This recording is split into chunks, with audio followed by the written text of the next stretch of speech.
Hi hello నమస్తే welcome to my channel blog space Sudha. ఈరోజు మన రెసిపీ మష్రూమ్ కాజు curry. ముందుగా వాటికి ఏం కావాలో చూసేద్దామా. మష్రూమ్స్ తరిగి పెట్టుకున్న టమాటాలు రెండు తరిగిన ఉల్లిపాయలు, జీడిపప్పు 10 గ్రాములు, పచ్చిమిర్చి 2, యాలకులు 2, ఒక చిన్న దాల్చిన చెక్క, 2 బిర్యానీ ఆకులు, కస్తూరి మెంతి కొంచెం, కొత్తిమీర, కొంచెం పసుపు, 1 స్పూన్ కారం, ఉప్పు తగినంత.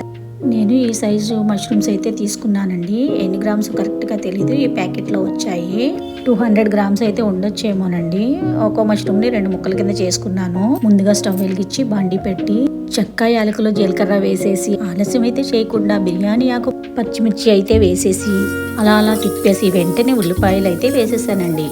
ఆ మరిక్షణమే టమాటా ముక్కలు, పసుపు, ఉప్పు కూడా జత చేసేసానండి. అలా కాసేపు వేయించేసి కాసేపు మూత పెట్టేద్దాము. ఒక 5 నిమిషాలు మగ్గాక చూస్తే ఇలా వస్తుంది. మష్రూమ్స్ వేసేసుకుని కొంచెం కాజు వేసుకుని కొన్ని పక్కన పెట్టుకుందాము. తర్వాత 1 స్పూన్ కారం వేసుకుందాము. తర్వాత కాసేపు మూత పెడితే మష్రూమ్లో ఉన్న వాటర్ అంతా ఎగిరిపోయాక అల్లం వెల్లుల్లి వేసుకుందాము.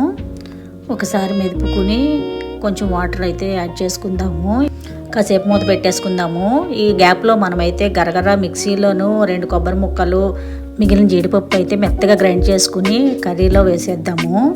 కొబ్బరి జీడిపప్పు మిశ్రమం బాగా మగ్గే వరకు కాసేపు మూత పెట్టి 2 నిమిషాలు ఆగిన తర్వాత 3 స్పూన్లు పెరుగు, ధనియాల పొడి, కస్తూరి మేతి, కొంచెం కొత్తిమీర వేసుకుని తిప్పుకుందాము. తిప్పిన తర్వాత మళ్ళీ మిగిలిన కొత్తిమీర వేసేసి కూర అయితే రెడీ అయిపోయిందండి.